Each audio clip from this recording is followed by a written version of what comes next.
Welcome to a Fresh Story podcast. This season, we're digging into all things divorce. We'll be discussing the ins, the outs, the nitty-gritty, all that stuff we don't talk about. Well, we're going to talk about it. Join us for everything you've always wanted to know about divorce, but were afraid to ask. Remember, you're not alone. Let's dive into divorce together.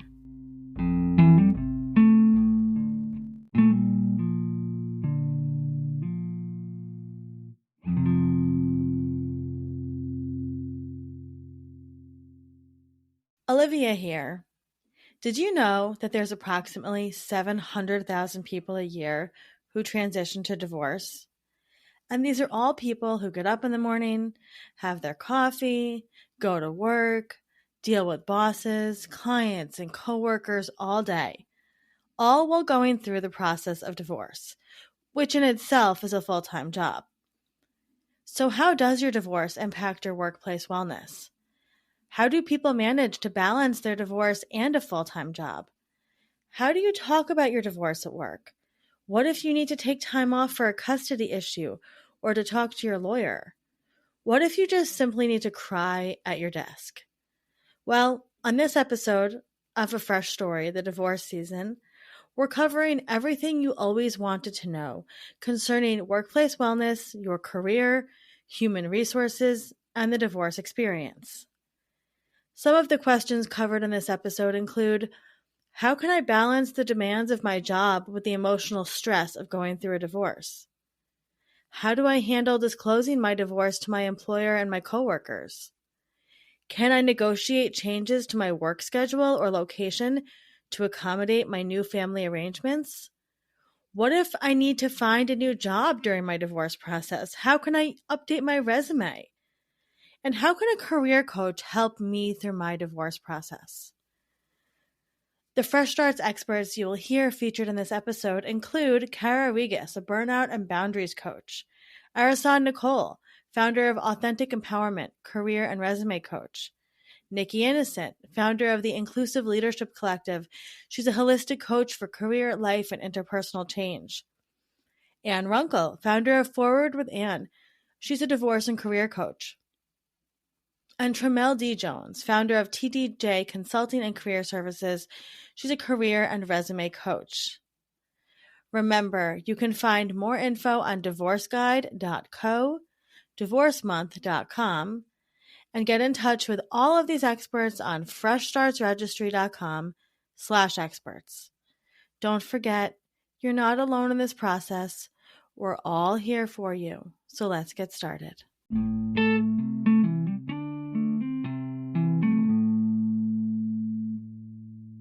So my name's Tremel D. Jones. I am a strategic success and workplace wellness coach. We have a question here for you. So, hi Fresh Starts. I'm in the middle of my divorce and I'm building my hype team, which we love. I was just wondering, how can a career coach help me through my divorce process? That's such a good question. I think sometimes the just concept of a career coach almost seems like a luxury, right? Or people aren't really clear on how that person can help you because most of us come from the old school of you just walk into some place, ask if they're hiring, and you get a job. But unfortunately, things have changed so much so that things are much more complex. And so a career coach can help you in a couple of ways. The first is probably going to be my favorite thing in the whole wide world, and it's career planning. Now, specific to my friends who are just coming out from a divorce, what I would say is we need to do some career transition planning. And people do not have to be scared. I am not going to come to you and be like, okay, listen, you need to be making $1 million an hour tomorrow, right? I think sometimes people are under the impression that when they come to a career coach, I'm going to push you to be in this very upper echelon hierarchy of work. That's not the case. Career planning and career transition planning is all about finding what works for you and your current situation and the parameters that your life has, right? So if that means that we're looking for part-time work, I'm happy to do this. So with career planning, this is really all about making sure that we just identify, again, what your strengths are. I want to create a resume that's going to really be your hype man on paper, right? I believe your resume should be your stunt double. It goes ahead of you. It does all the work for you. You just show up to collect your prize via the interview. But if you haven't taken the time to really think about where your skills lie, how there is value in your past, what life experience can transition into transferable skills, it's going to be hard to do those types of things by yourself. So a career expert can help you put that on paper and make sure that the language is connected to what people are saying in the industry now, especially if you've been out of the loop for a bit, right? So obviously with that resume, we also want to make sure that you have an online presence that is just as impactful. So I love helping my clients not just create a LinkedIn profile. It's not just making it pretty. There are a lot of back office things to where you can actually make that LinkedIn profile work for you, and you can have recruiters contacting you for positions. But if you're not quite sure on what or where to do that on the LinkedIn profile, you just putting a picture up saying that you're interested in working is not enough, right? So that's another thing that a career planning expert like myself can help you do. But a couple of other things. Emotional intelligence in the workplace is another reason, right? I want to make sure that you understand how to manage your stress at work, how to communicate effectively with both your colleagues and your bosses.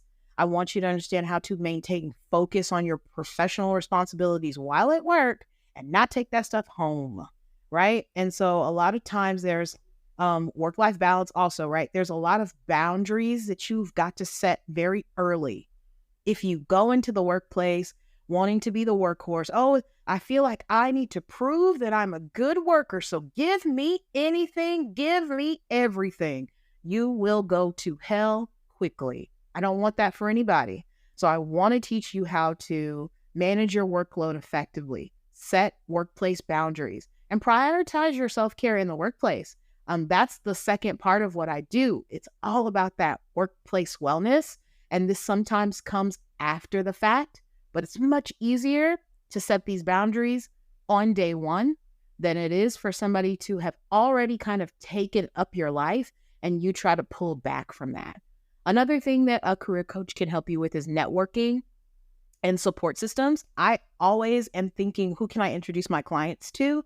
I work with a lot of people. I've been doing this quite a few years. So when I hear people, my mind just starts going, oh, I think I can introduce this person to this person.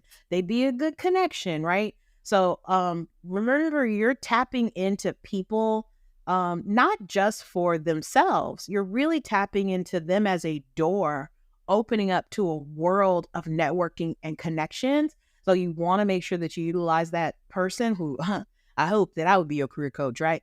But your career coach is also going to help you connect with other people. And then another thing is refining your resume. I think it's very easy to just put stuff on paper, but I want to make sure that you don't just throw words on paper. I want that paper to represent you extremely well. Again, I see your resume as your stunt double. It goes ahead of you. It does all the hard work, the heavy lifting for you. And then you show up and collect your prize in the interview. But if your resume hasn't been professionally optimized, you might not even realize that there are things you're doing, there are things you're saying on that resume that are kicking you out before a human even sees it. I love all of that. And I was going to say too, I mean, just having worked with you and knowing how extremely empathetic and supportive you are, I would imagine for somebody who's going through any big life transition, and divorce especially, having a career coach just to be your hype person is such a huge asset to the next phase of your life. I should add to this, and I actually should add to all of my marketing materials. I don't say this enough. It's probably the one hidden component that is the most impactful. I'm really a confidence coach. I have a lot of feedback from clients that says, above everything, you help me with my confidence. And that's what I want to do for all of my clients, right? So I do have a lot of people who've come to me, maybe they're in a transition and they're trying to figure out what's next. And for some reason, they don't see their experience as valuable as they should. And so I really am there to say, listen, I've done the research and I'm looking at what you have to offer. And I'm not going to just tell you anything to just tell you. But for real, you've got so much value and you've got something that you can bargain with here, right? So I think hearing that from a professional is super helpful for people. Yeah, one of the biggest things I do is confidence building. Yeah, and imagine hearing that from you while you're going through a divorce. It could change really the trajectory of the next phase of your life. I mean, having that support there. Well, that is amazing advice. And if anybody wants to work with Trammell, you can go to Fresh Starts and find her over there. I have worked with her many times, and she is an amazing person. So brilliant, and we adore her. Thank you so much, Trammell. Thank you for having me. I'm so excited to see how this all goes.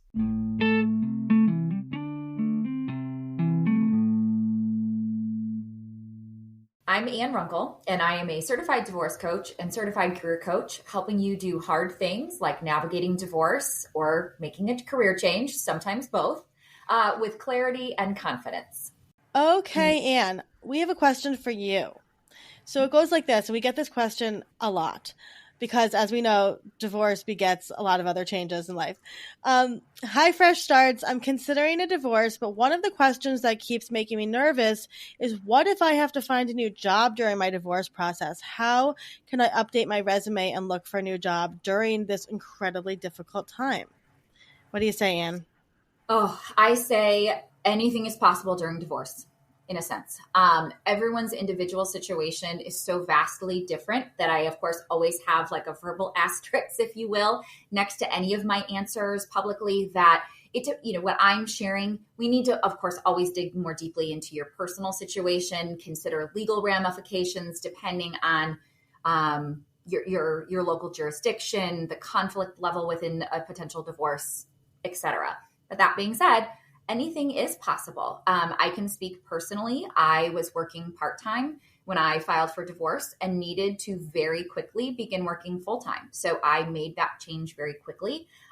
Many people that I have worked with or that I personally know have needed to make, for various reasons, a change to their career, their employment during divorce. It is entirely possible. It is tricky, as most things are during divorce as well. So one of the things I say most often is, just like every marriage, every divorce is different. And every job search is different. So when you combine job search with divorce, it is going to be a little tricky for you. And that's okay. That's what I'm here for. So when you are considering making a job change while going through a divorce, you'll want to approach the process with a different framework than you might if you were looking for a job still married or perhaps post-divorce. So the things I want you to think about. So you want to think about what life will look like after the divorce. Where will you be living? What kind of commute might you have from your new home to wherever a new job might be located? What hours will you have available to work once you are the only adult in the house during your parenting time with your children? What kind of changes to childcare might you need to make in order to juggle work and parenthood? Are you able to travel, either because your children are with you part of the time, or is travel off the table because of being a single parent with primary custody? Are you interested in and able to find a virtual position, or is your expertise in something that will be in person? What kind of salary or income threshold do you need to meet? What might your new rent or new mortgage obligation be post-divorce? What other expenses do you need to budget for that you didn't have to previously? Will you be receiving or paying child support or maintenance to or from the other parent? How does that impact you financially? What additional benefits do you need from a job, such as flexible paid time off, insurance benefits, or retirement benefits? Are you able to consider contract work or kind of gig, quote unquote, gig positions? Or are you really needing to focus on a full-time W-2 position within an organization?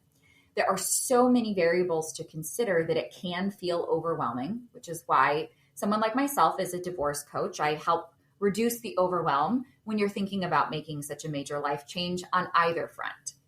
Some people find that when they're going through a divorce, they need to find a short-term solution just to get by until the chaos of the divorce is done. And therefore, they seek a good enough for now job.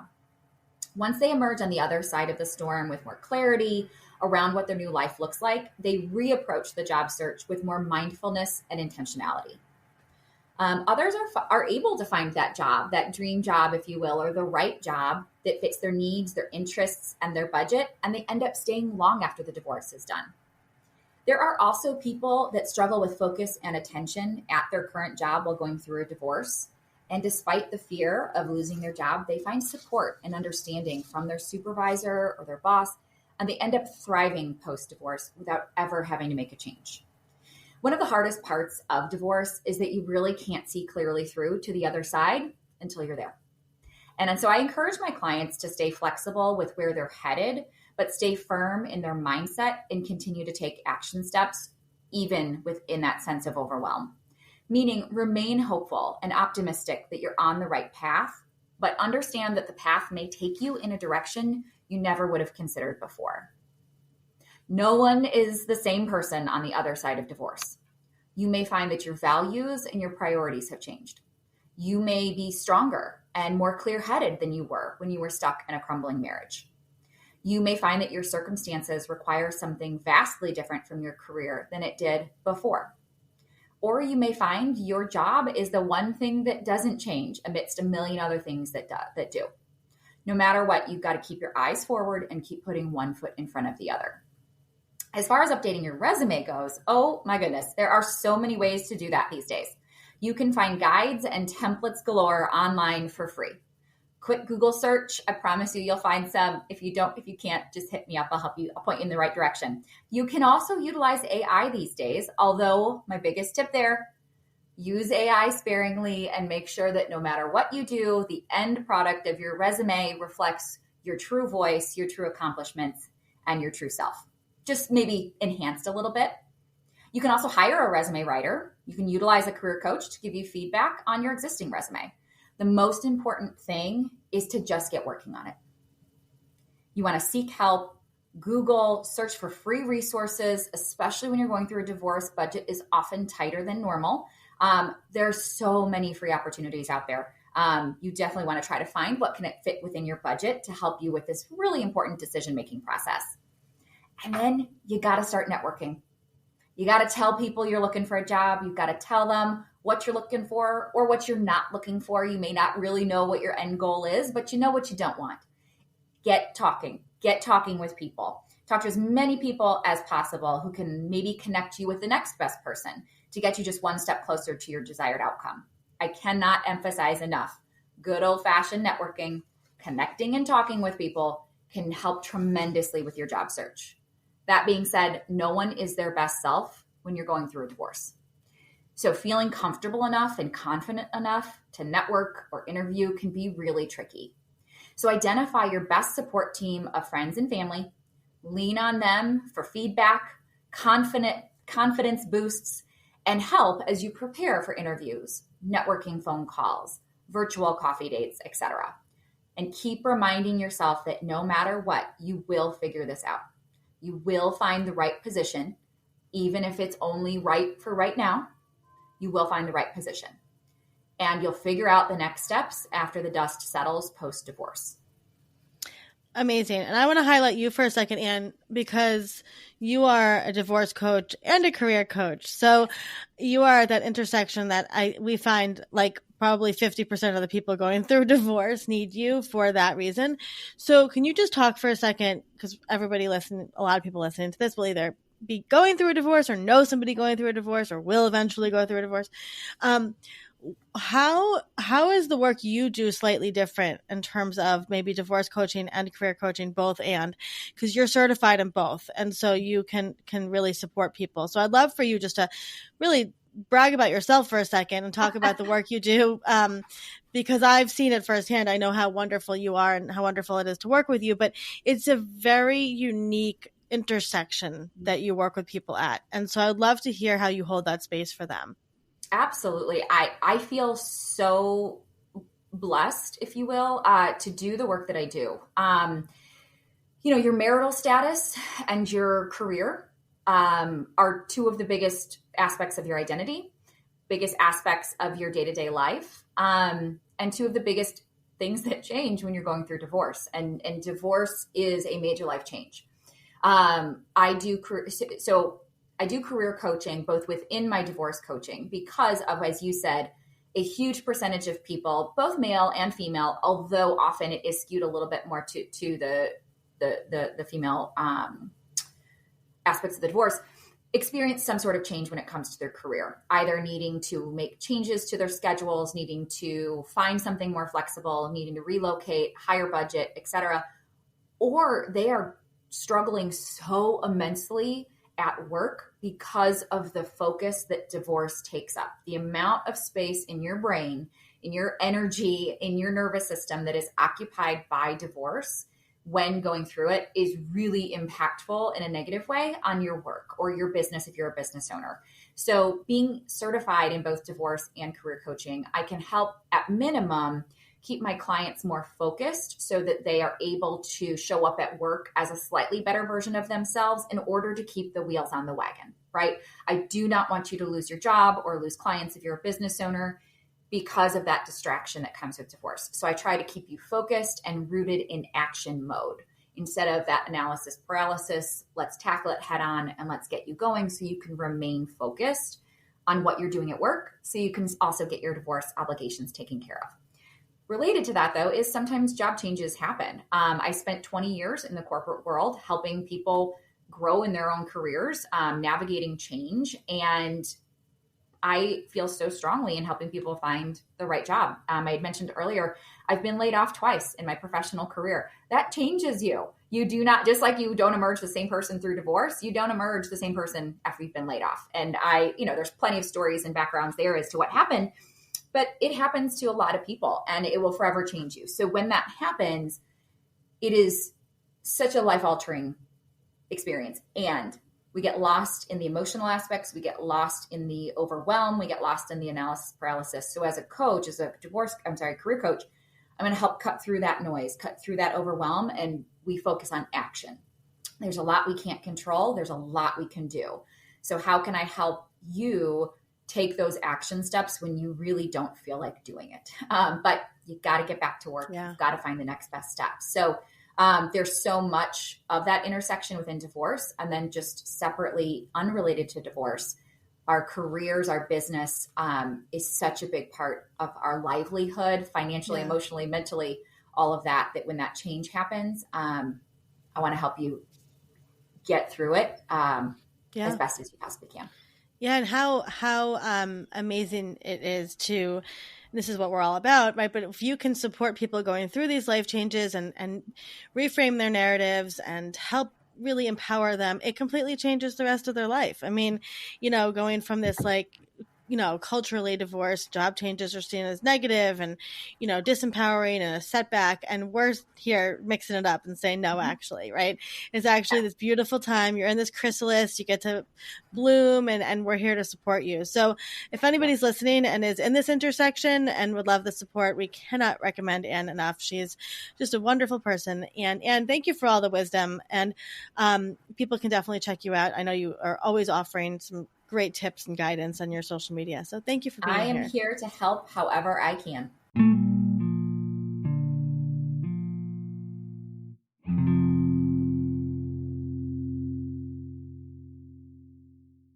Hi, I'm Kara Regas. I'm a certified life coach, and I help people struggling with burnout to set healthy limits to restore their energy. Okay, Kara, we have a reader question here for you today. It says, "Hey, Fresh Starts. I'm in the middle of my divorce process and I feel totally depleted in all areas of my life. How can I balance the demands of my job with the emotional stress of going through a divorce?" What do you say to that one, Kara?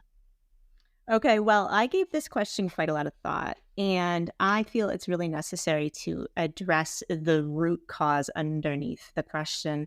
And I see the root cause here as an energy crisis. So my answer to this is to tend to that energy crisis. And that means dealing with not just your physical energy, but your emotional and your mental energy in all the ways. So for me, the way that I would help people with this in real time would be to look at how they are managing their thoughts, specifically their worries, and how that turns into self-judgment and self-criticism.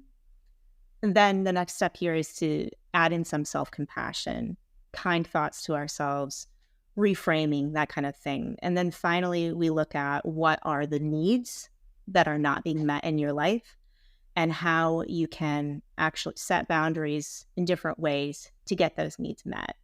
So I know that's a roundabout answer to the question, but this, from my perspective, is the best way to handle this sort of energy crisis that comes when we're looking at how do I handle all of this at once. Yeah, that makes sense. So what are some like just quick actionable tips that people could do to disconnect from the chaos, right, of what they're going through and just kind of like start filling that energy bucket up again? Right. So, I mean, it comes back to really understanding what's missing. And that can be what there isn't enough of and also what there's too much of, right? Because anytime we're feeling overwhelmed, it's usually because there's an imbalance in both of those directions. And from my perspective, the best way to figure that out is to listen to your thoughts, your feelings in different interactions, especially around different people and specific situations. So, for example, let's say I'm around a particular person in my life and I walk away feeling really drained or strained, maybe in some way, or jacked up. Maybe that person brings a lot of drama into my life, for example. And I'm already dealing with a divorce. I don't need this. I don't need this extra energy drain. So that's a really good example of when I would step in for myself or with a client and look at what are the limits that I can set with that person in terms of how I speak with them about whatever, so that I'm protecting my mental and emotional energy when it comes to how much I'm giving. Yeah, I love that. And so what would be the benefit if you're going through a divorce and you're listening to this of working with somebody like you, who your job is to help people set boundaries, which is really hard to do, especially during a divorce. So how would you work with somebody to help them, especially at work, right? Because we show up to work and we're so depleted from the emotional, capacity that we're putting into the divorce.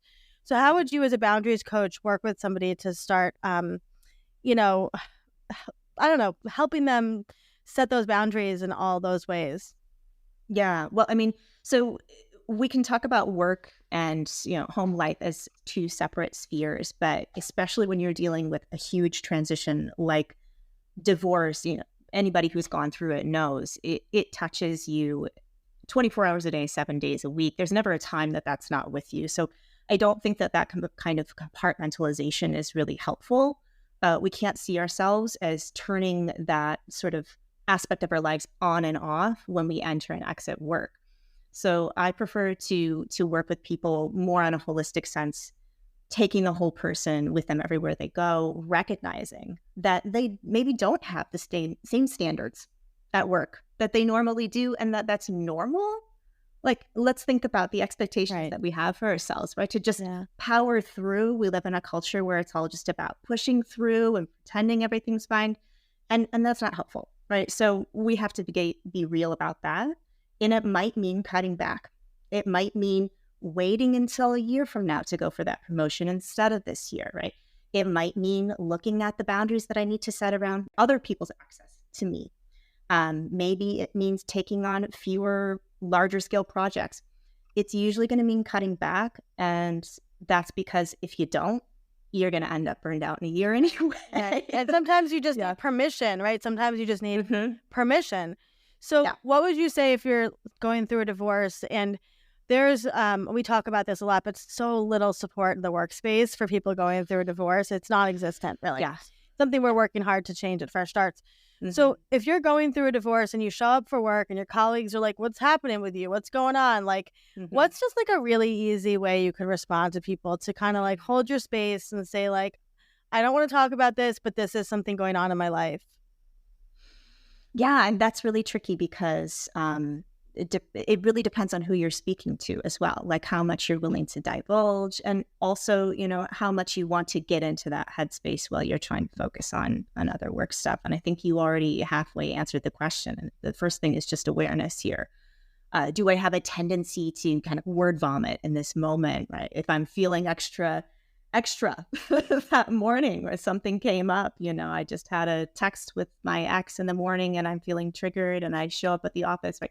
Just to be aware of where I am right now before going to those conversations, or as you're going into those conversations, tending to yourself and really just noticing what's here and how much is it really valuable for me to share right now?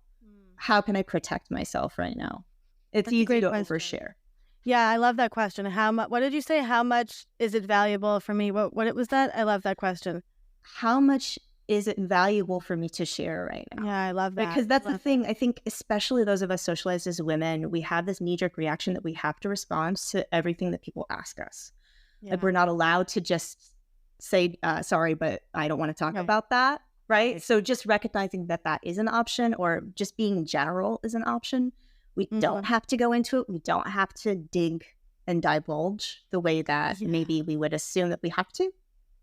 Yeah, and people love to talk about divorce, right? So they love to get the dirty details. And so I would recommend, if you are going through divorce, working with somebody like Kara here, even for just a few sessions, right? To learn the language of boundaries, right? And to get the permission to speak up and say, I can't attend this meeting right now. Point blank, right? You don't need to get into it, right? Because of a custody issue or because of that. Do you have anything else, any wise words you'd like to share about setting boundaries, especially in the workspace, for people going through a divorce? Well, I mean, when we talk about setting boundaries in the workspace, I understand that there is a lot of privilege in me just saying that you can set boundaries at all in the workspace. I understand that this is tied to people's basic needs to exist in the world. And that said, that there usually are ways to gently but firmly say no in select places, as long as you're not doing across the board. Usually it's a sign of professionalism, not a sign of somebody being lazy or not caring about their work. So if you frame it in that way of, I'm trying to do a really good job here, the way I can do a good job is by limiting this thing, for example, or only keeping my scope up to this point, for example. I love that reframe. I think that's a really powerful reframe to have. Yeah, amazing. Thank you so much, Kara. You're welcome.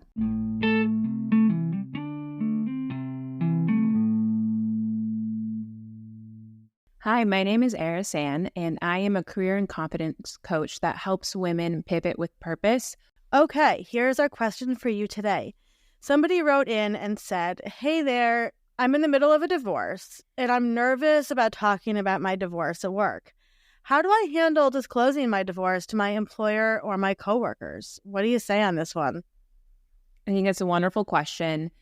There are two sides, I would say, to disclosing to employers and coworkers. But first and foremost, it's really important to remember you get to decide how much and when you disclose to your employers and coworkers. So one side of it is first understanding, for example, healthcare, finances, any sort of benefits that you and your spouse were on together. If those need to be separated, if you're going to be on their health plan for a while, if they're going to be on your health plan for a while, if you have kids and the healthcare is there. And that is really important to know, because with the IRS, you don't have to wait till open enrollment to get on a new healthcare.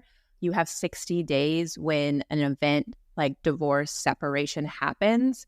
And so that's where I say the first thing, go to HR and talk to them about what you need to do. And remember that HR is confidential. And so you can go as a first step to make sure you feel like you have your business in order and you're feeling confident with healthcare, finances, whatever it is. And if you especially work for a larger company, there are benefits that are often not talked about and shared that help folks through divorce or separation. So check to see if there's resources. Sometimes it may be free legal resources. Sometimes it may be free therapy. Just check with HR, because I always say there's a lot of hidden benefits folks don't know that are available to them. So that's the admin, get your stuff in order so you make sure that you have healthcare and your finances feel secure. And then on the other side, when it comes to disclosing to coworkers, team, this is more when I say you get to decide on what level you feel comfortable. I always recommend, hopefully, you have a good relationship with your manager.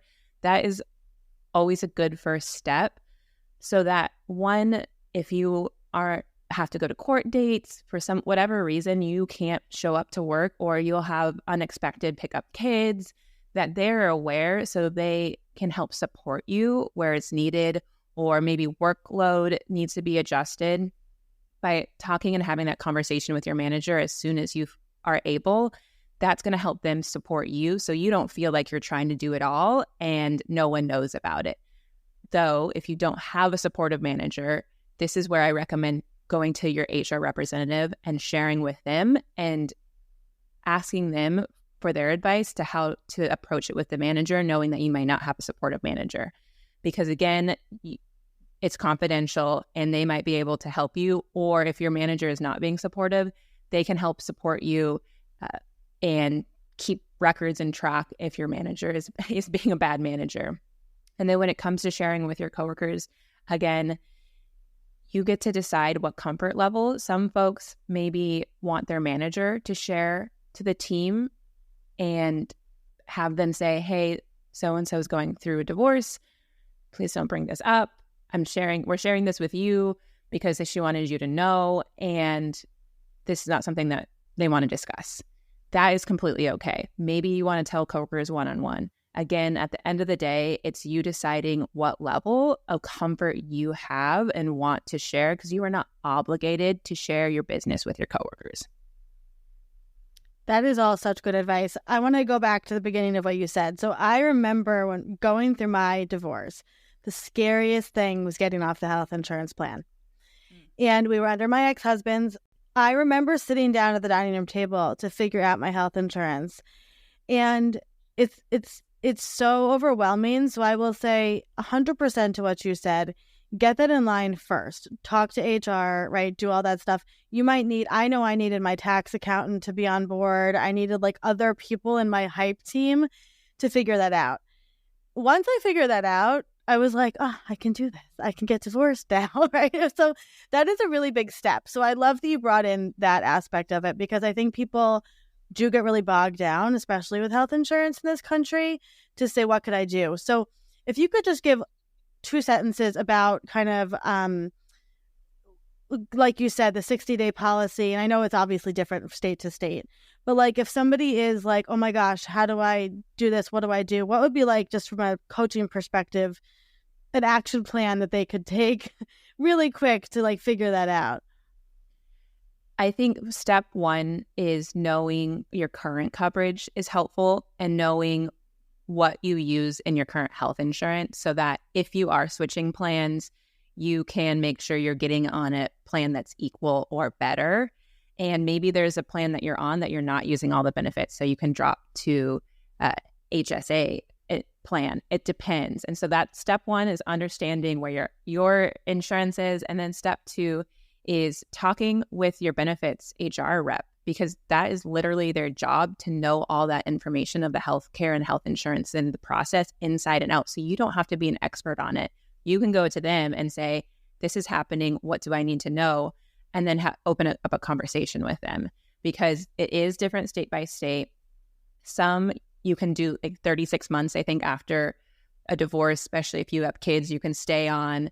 But the IRS gives you 60 days outside of open enrollment after a significant life event, is what they call it, to change insurance, and your employer will walk you through that process of how to actually enroll in a new healthcare plan. So helpful. I think this is going to take the stress out for a lot of people to hear this. And then just in terms of like talking to your colleagues and stuff like that, I feel like when I work for myself, but back when I was in an educational environment, there were people around me getting divorced. And I feel like once you start talking about it, more and more people open up about it. Do you experience that just like from a coaching perspective? Like once people are like, oh yeah, I'm going through a divorce, like other people are like, Me too. And then you end up finding a supportive environment. Absolutely. 100%. I think sometimes there's a fear of judgment around disclosing a divorce, of what that says about me as a person. And like you all talk about, it's actually can be a very empowering process. And so if you don't have to tell everyone all at once. You can start with one person. And the more you share, oftentimes people feel more connected to share their story because they had the same fears about disclosing. So it can be very much a supportive environment you can find that you didn't know was there. And that's where I say start slow, start with one. But the more comfortable you are with sharing, you're going to find people that are wanting to support you and help you through it too. And then just lastly, from a logistical standpoint, would you recommend putting it in an email too, like to your HR, to higher ups and things like that, not just saying something to them? Like, what would you recommend for a client? I think you can put it in email, especially if you're reaching out to HR and benefits and having that just track record. The email trail I always think is important in the workplace, especially if you have a bad manager or not a great supportive environment. Yeah. So you can say, hey, I disclosed this. I had this conversation. Then you summarize the conversation, send it in an email. So if for some reason you get reprimanded for performance or X, Y, and Z, you have the track record that says, I've disclosed this. I've been very open. And you can share that with HR. So that's usually what I say an email is good for, is just for your own self-protection.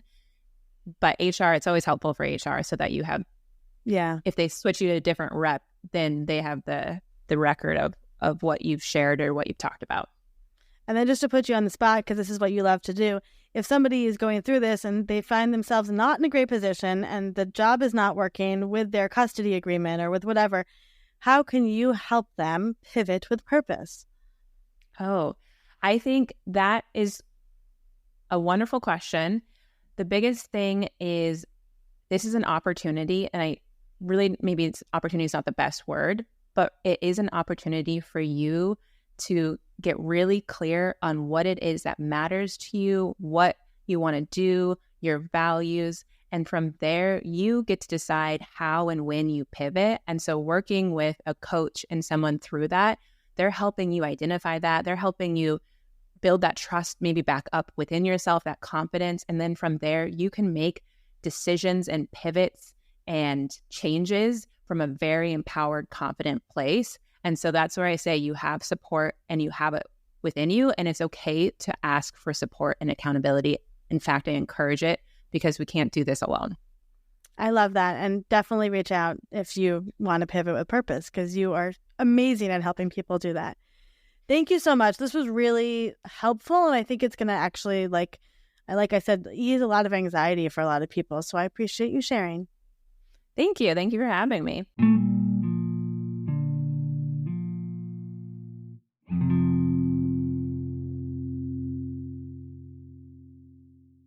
Hi, I'm Nikki Innocent. I'm a career coach who focuses on authenticity at work and how we lead and how we live our lives.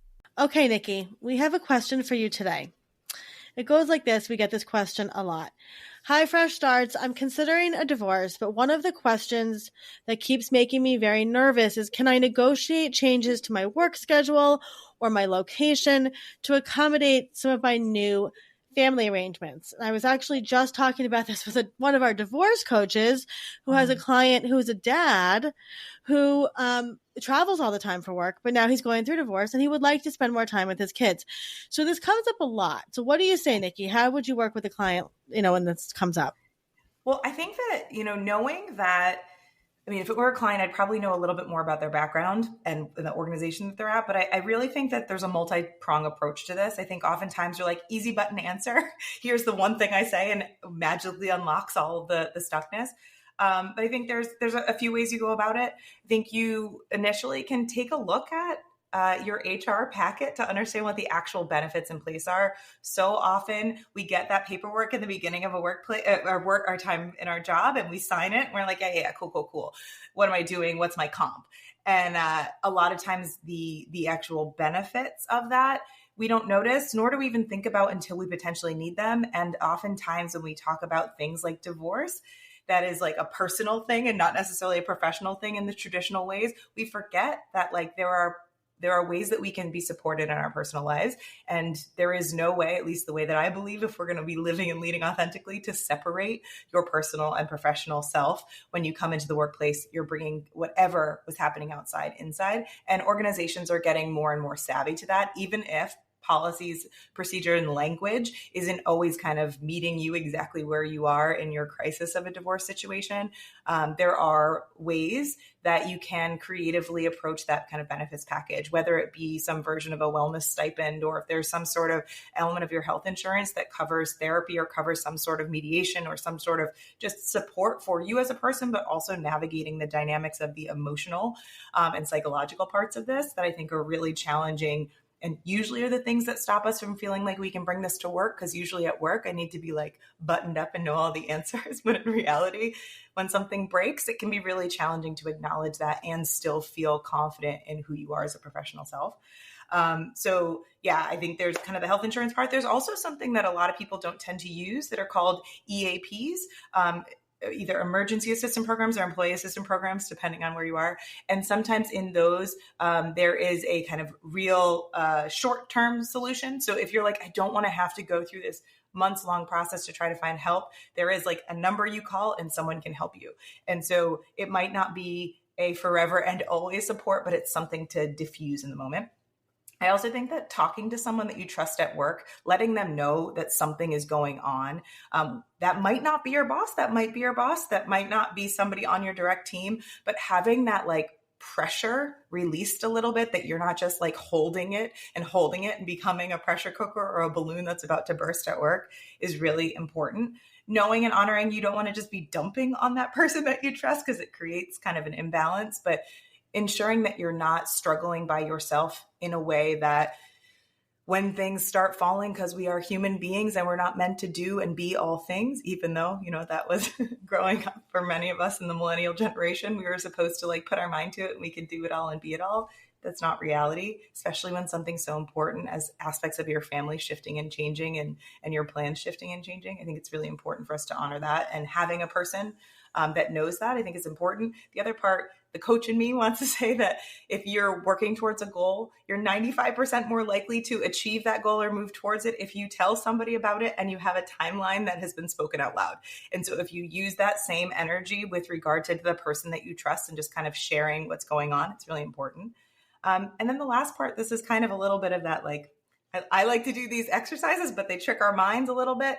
The beauty of you sharing it out loud is that you actually get to witness yourself saying the things. You get to witness the processing that's been bouncing around all in your head come out of your mouth, and you hear it in the same way that the person listening to you is hearing it. And there is something so beautiful about, one, the reflection opportunity that comes there, but also the ability to ask yourself, like, is that really what I mean? Or, ooh, that came out wrong. And having that not be coming out either in a mediation or a divorce situation the first time, or with your boss the first time, that it might have just come out like, oh my God, I've played this in my head, but there's a lot of emotions that are coming out as I say this. So giving yourself that. And then finally, if the person you trust isn't your boss, really coming up with a strategy on how to talk to your boss about it. And I usually talk about it in this way, like, give yourself permission to kind of paint a picture or make a case. I come from a background in management consulting and private equity, where there's a lot of business cases and pitches and all that kind of stuff. So think of this as, okay, there's an emotional part of it, but what am I trying to communicate to my boss and what am I trying to get out of it?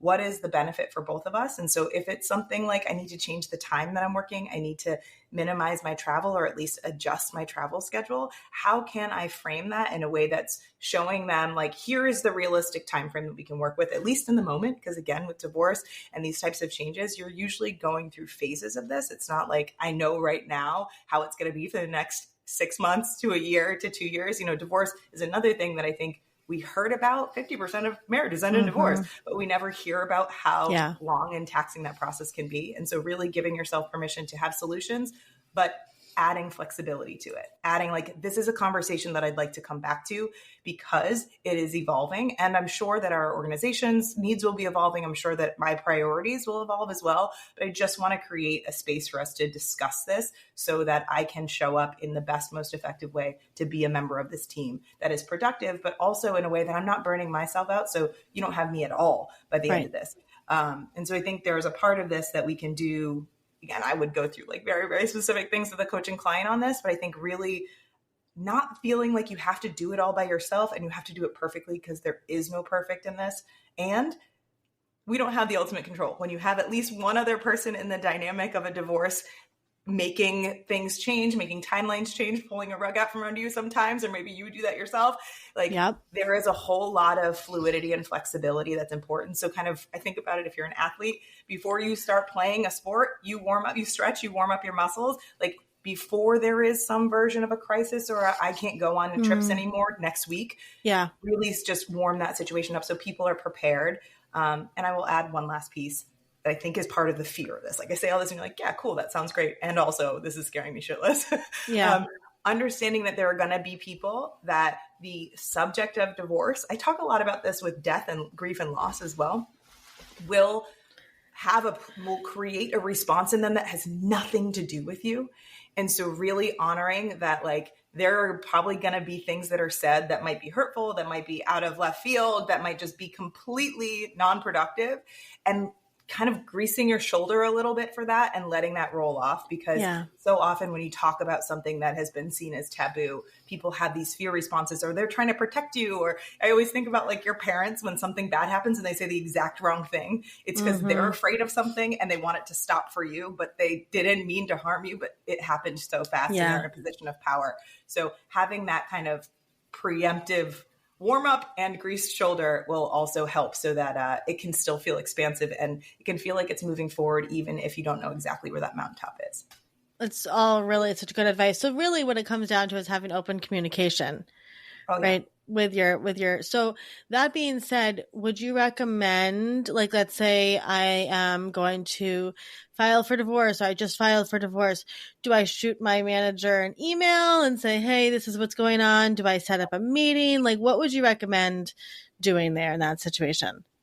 So here's what I would say. I think, again, I hate the answer of it depends, but I really think you already have a version of communication with your manager. Right. So having that wisdom and knowledge and expertise that me as a talking head on a podcast right now doesn't have, really trusting that there are pieces of information that have come and you've gleaned from, whether you've been there for 5 minutes, 5 years, like, you know what the style of communication is, when you need to have conversations that might be a little bit either uncomfortable or ambiguous.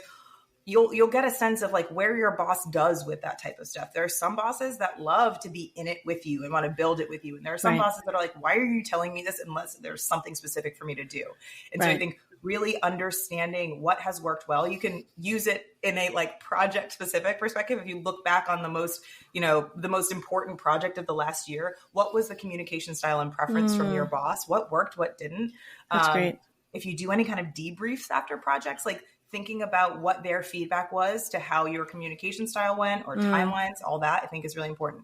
I will say, again, going back to that kind of case study energy, putting yourself in their shoes as you're having this conversation of like, what are their needs? What are their priorities? What are the things they're looking from me? And how do I position what I'm telling them so that we are on the same side of the table, that they are going to be a help to me. And also we have so many people that love to be asked, especially bosses, that love to be asked for their advice, whether they've gone through a divorce or not, really saying, I'm trying to manage my workload. This is happening outside. I'd love your thoughts, advice, any guidance you can give me, so that, again, it feels like they're part of it, invested in the journey with you. Again, there will be,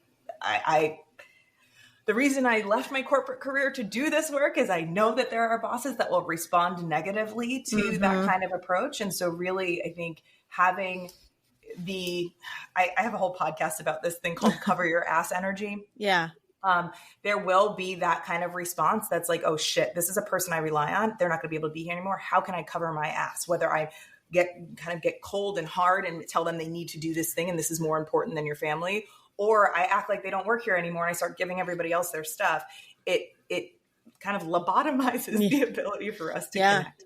And so really giving yourself permission to honor what you know about this person. And then I think curiosity, and not necessarily feeling like you have to have the answer or they have to have the answer, but allowing it to be normal communication. If you have something like a weekly status or a monthly check-in or something along those lines, especially if it's not heat of the moment, I need to address this because I can't be in work tomorrow, trying to build that in. I usually encourage, especially if it's something that is emotional, to do that in the front end. Tell the person ahead of time, I have something a little bit bigger picture that I want to talk to you about before we dive in, if you don't mind. And you could say that ahead of time if it's a person that doesn't do well with surprise. And then you're kind of already setting the stage of like, all right, we're co-collaborating on a solution together. I love that, laying the groundwork and then the co-collaborating, kind of inviting them in, which is a little tricky to do sometimes during divorce, but maybe beneficial in the long run and when it's a workplace situation. No, that's all super, super good advice. I think it's hard no matter which way you spin it, because divorce, like you said, is unpredictable. So I love this idea of like kind of breadcrumbing the business a little bit and saying like, this thing's happening, I might have to do this, and reminding them probably it's not going to last forever. It's just for right now. And then what do you do if like you get a really negative response from your boss or your manager? Like, how do you cope with that? Do you just come to Nikki and find a new job, or what do you do? Well, there's a couple of things that have come to my mind as you said that. I'll tell you, this is not a divorce story, but this is a story of a boss of mine that reacted in the complete terrible way. I was talking about a salary negotiation, and the response that I got after, again, I did all the things I'm talking about, right? I think communication about challenging things tends to have a similar thing. The response was, who do you think you are and where do you come from? Oh, which no. has its own, there's some racial shit, there's a whole lot of systemic that's shit not about you at all, right? actually. Right. But, and also that person is standing in the way of that approval, right? So while I say grease it and let it off your shoulder, if you're like, wait, but what am I doing next? Or do I still have a job? Like, it's nice to be able to like emotionally let that off, but like, how is that stopping my ability to do the work that I do? So I think there is a part of this that giving yourself the opportunity to like, I guess, document what is said, write that note for yourself so you have it. And if it really did not go well for you in that moment, allowing yourself to kind of come back to the table when things have diffused a little bit and say, I know we had this conversation, didn't seem to go as well as I wanted, but I really want to make sure we're on the same page moving forward. Here's what I heard. Is that what you heard? Not trying to kind of double down in the conversation. The other thing, just to add to the mix, and maybe I'll say take the notes immediately and then come back a few days later and take the notes again, because I don't know if you've heard of Brene Brown talks a lot about a vulnerability hangover. Like that is going to happen no matter what. You're going to feel like you accidentally walked into work without your clothes on. You're going to feel like awkward. You're going to feel sick to your stomach, probably, even if it went amazingly. But if it went poorly, you're going to feel like divorce in itself is invasive. Yes. And how do you give yourself permission to see them as separate things for you to tackle on your to-do list, and also understanding that they're part of a holistic picture. And so processing them rather than, again, adding them as another thing in the pressure cooker is a big part of that. And, if that isn't a thing, because again, toxic work environments produce toxic boss dynamics. If it is a situation where you're like, well, there's no fucking way I can go back to that person. Really seeing if there's a way to either talk to HR, talk to other members of your team, see if they might be able to collaboratively find a way to have coverage or support. I know I dated a guy recently who had like a very specific, it was later stages of his divorce, but he had a very specific schedule that was happening. And it was like, all right, cool. So we have this schedule we've been going with the whole time I've been here, but like, I have my kids on Tuesdays and Thursdays. So how can we adjust? It's kind of like coverage at a restaurant. Like you take these hours, I'll take these hours. And if your boss cannot do that, trying to find a way within your team to support each other, as again, a lot of people don't like talking about work as a family, but like as a whole bunch of people trying to work towards a goal together. If HR is an option, great. If sometimes this is a hard thing too, if it's leapfrogging your boss to the person above your boss, that might also be a way to do it. Again, I work with a lot of people on the script on how to do it. And I was going to say that. Yeah. So if somebody's going through this and they need just the support in terms of that intersection of the workplace and divorce and all that, and the empowerment piece, to come talk to you, do some coaching sessions with you, you'll help them figure that out and how to speak up for themselves. Yeah, I love that. I have actually a client who is a freaking delight. She was going through a divorce when we first started working together still. And she actually hopped on a podcast and did a blog post about how to be in amicable dynamics with your spouse during a divorce. And it was not something that was just so many of the things that we talk about, and so much of the way that I do the work I do is like it cross-pollinates. Yeah, so it does. One element of your life is going to fortify you in another. And so rather than feeling like, oh, this is another thing I have to do, it's all contributing to your sense of foundational stability when the world feels like it's cracking underneath your feet. I love it. I love it. All such great advice. And reach out to Nikki if you want that support, because she will help you find the words to say. So thank you so much, Nikki. That was awesome.